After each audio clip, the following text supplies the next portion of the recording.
Okay, here's the problem. This microwave would not turn off when I opened the door. So I looked up some YouTube videos and they said that the problem is the interlock switch.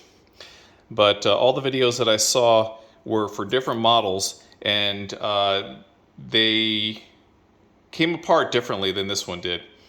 So I decided to make this video because I figured out how to do it, and it was a little bit of some difficulty. So I thought I would share what I did for other people. So this thing was mounted here in this cabinet, and I unplugged it.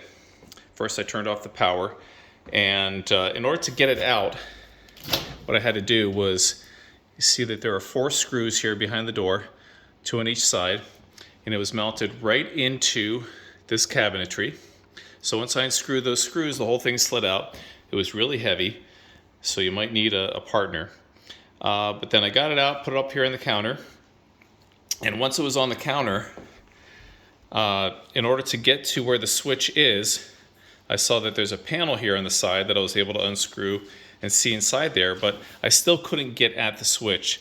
So I ended up unscrewing the whole cover and sliding the whole thing off. And then once I did that, I saw the switch, I was able to get at it, but I still wasn't able to get it off because you can see it's got these brackets that are holding it in. And I was afraid of breaking these brackets if I forced it too much. I didn't realize that there is like a release behind it. I had to take the whole thing off to see where it is. But hopefully you won't have to do that after I show you what to do. So these wires should come off.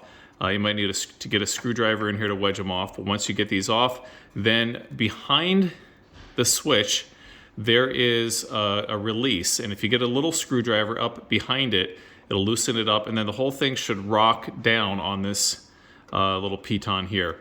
Once it rocks down, then you should be able to pop it out, take out the old one, put the wires back on the new one, and then it rocks back up and snaps in there. Pretty easy. And so once I did that, I was able to close the door, plug it in, and now it turns off when I open the door. So not too scary, much easier than you might think. One caveat now. You might need to get yourself 2 switches because what the other videos didn't say is there's one on each side.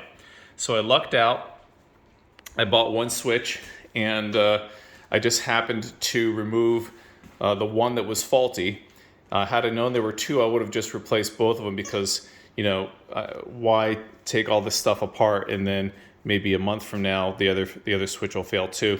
So if you're going to go through the trouble to do this, get 2 switches, replace them both. They're really not that expensive. So that's it. Good luck with your project.